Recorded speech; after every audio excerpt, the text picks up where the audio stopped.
அம்மான்னு கூப்பிடுற சான்ஸ் எல்லாத்துக்கும் கிடைக்குது. ஆனா எனக்கு அம்மான்னு கூப்பிட இப்ப ஆள் இல்ல. ஏன்னா இப்ப எங்க அம்மா உயிரோட இல்ல. சின்ன வயசுலேருந்தே ரொம்ப கஷ்டப்பட்டு தான் என்னை வளர்த்தாங்க.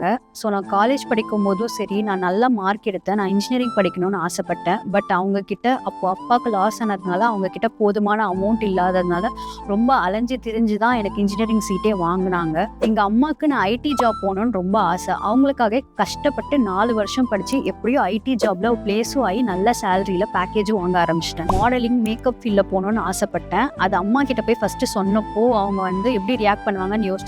ஆனா அவங்க எனக்கு ஃபுல் சப்போர்ட் பண்றேன்னு சொல்லி சப்போர்ட்டும் பண்ணாங்க. ஸோ எங்க அம்மாக்காக ஐடிலையும் வேலை பார்த்துட்டு மேக்கப்பும் பண்ணிட்டு இருந்தேன். ஆனா ஒரு தாங்க முடியாத ஒரு துயரம்னே சொல்லலாம். யாருமே எதிர்பார்க்கல. எங்க அம்மா ரொம்ப ஹெல்த்தியா இருந்தாங்க. ரொம்ப ஹெல்த் கான்சியஸ், நல்லா உழைப்பாங்க, நிறைய ஒர்க் பண்ணுவாங்க. அவங்களுக்கு பிபி, சுகர்னு எந்த நோயுமே இல்லை. ஒரு சின்ன ஆக்சிடென்ட்ல எதிர்பாராத விதமா அவங்க இறந்துட்டாங்க. அந்த துயரத்துல இருந்து வெளியே வரவே முடியல. எனக்கு ஒரு சிஸ்டர் இருக்கா, அப்பா இருக்காங்க. எங்க 3 பேராலையுமே வெளியே வரவே முடியல. 1 இயர் ரொம்ப ஸ்ட்ரகிள் பண்ணோம் அம்மா இல்லாம.